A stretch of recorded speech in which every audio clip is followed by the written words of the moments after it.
Do you think the Dolphins are contenders in the AFC? Um, I think they're contenders in the AFC. Absolutely, I do think they're contenders in the AFC with that offense that they have, bro.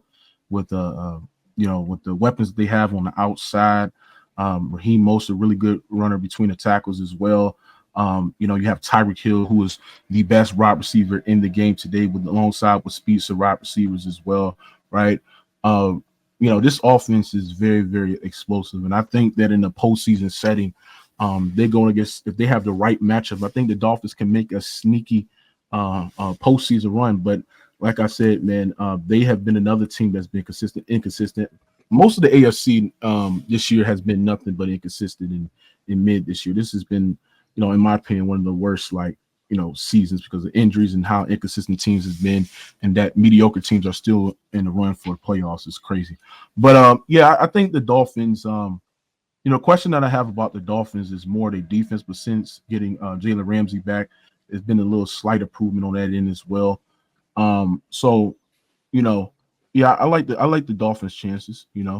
I think You think they're a top two team in the AFC? I think they're a top two team in the AFC. We got the Ravens, we got the Bills, we got the Chiefs, Dolphins, the Browns are in the mix. See, man, the AFC is just feels so. All right, so this how I feel about the Don't AFC. Be scared, Mook. Just say the truth. You know what the answer is. Look, I like the Dolphins, man, but you can't count out the Bills, right? The way that the Bills has been hot lately, you know what I'm saying? Since they fired their offensive coordinator, they actually making a conservative effort running the football, just running their defense. It's been playing good as well. The Ravens are a good team. They're an elite team, but I can't trust their quarterback going to the postseason as well. So I don't really take them that serious. You don't then we got So I can't count out Mahomes, man. I can't count out Mahomes, man. I understand that their offense has been not good this year, bro, but it's something about Mahomes and Andy Reid and Kelsey, which I think Mahomes is like one of the best playoff performers of a quarterback we've seen in NFL history. And I think that, given any matchups, they're a scary team in the first round. So I don't know. I like the Browns.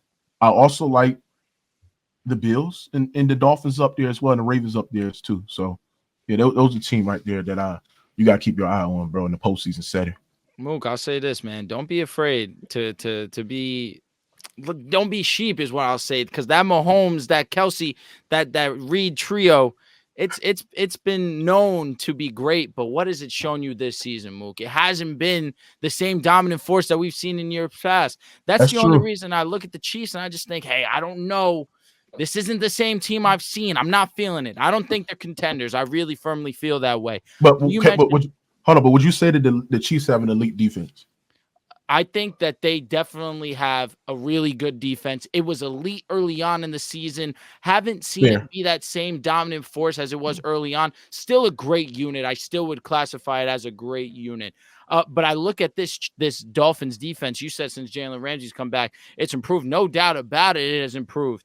First, in terms of yards per game allowed, the fewest allowed, fewest points per game. The number one in terms of touchdown to interceptions, and third fewest yards per play. Jalen Ramsey has come in and fully exercised what Vic Fangio has wanted to do with this defense. Joel, you said it a couple of weeks ago. This is what Vic Fangio's scheme is. Having that dog number one corner, it just allows Vic Fangio's defense to come into fruition. We're seeing Bradley Chubb play at a great level. Christian Wilkins, of course.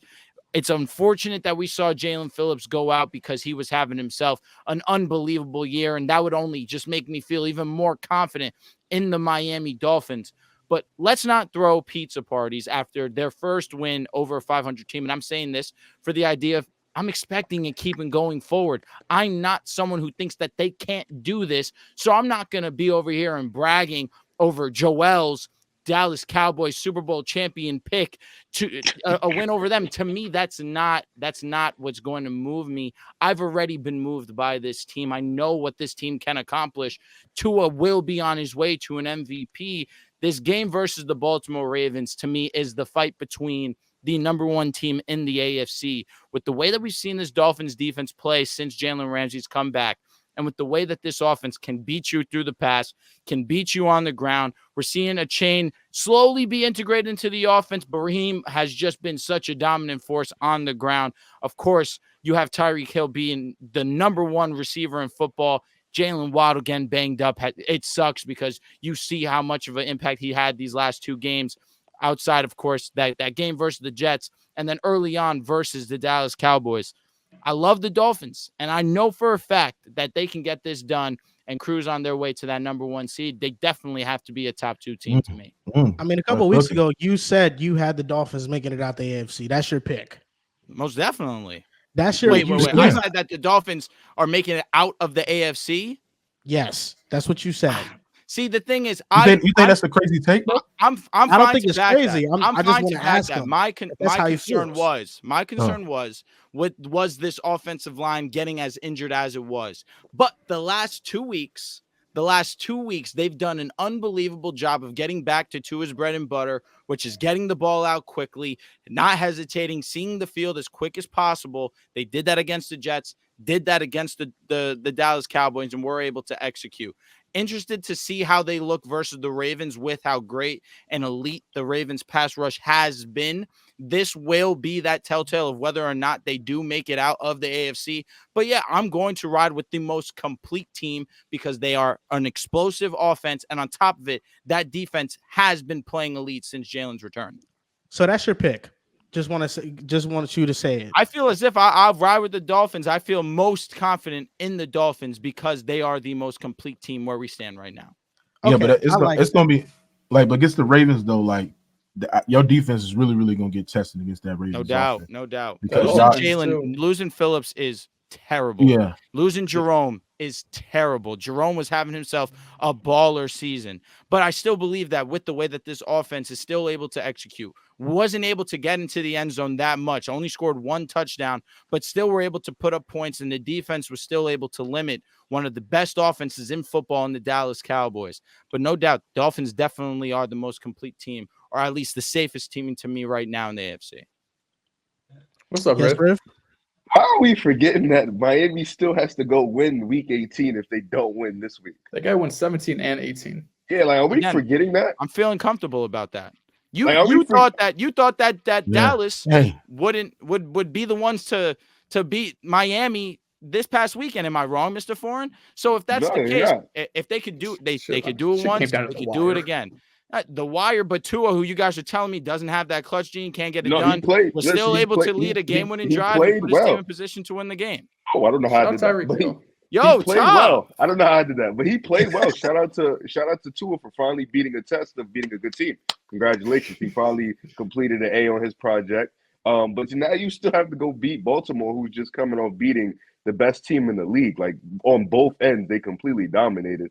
And then you have to go Week 18 with probably the hottest team in the league in Buffalo, in Miami. Hottest team in the league almost lost to the worst team in the league. Doesn't matter. They're in like a 4-game heater right now. Didn't the Dolphins almost lose to the Chargers too? They lost to the Titans. I don't even know why he brought that up. And that's also when the Dolphins' defense was horrendous. No. Fuck all that. The Dolphins lost to the Titans. I don't know why he brought that up. They lost to the Titans. No, they choked to the Titans. They did.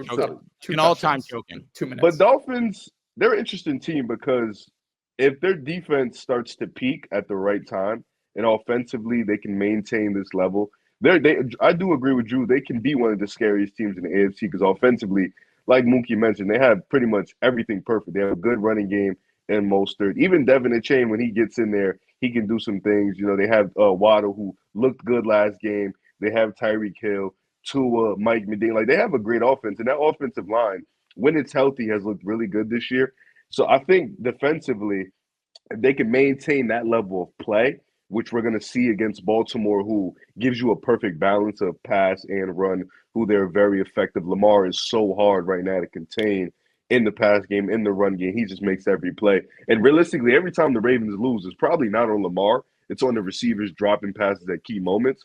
So I think this defense for Miami specifically is going to be tested in the next 2 weeks, not just to the Baltimore, but with Buffalo now being able to run the ball, being effective on both the passing and the run game, plus a Buffalo team looking to try to get win. They're trying to win that division. So I think Miami right now, as a contender, I think you can say that because with the AFC, it's what team has shown us the most? It's Baltimore, right? But outside of that, the Chiefs have been crumbling. Buffalo has been inconsistent all year. The Browns, do you trust their quarterback play? The Jaguars are falling from dear heaven, like they're not playing well.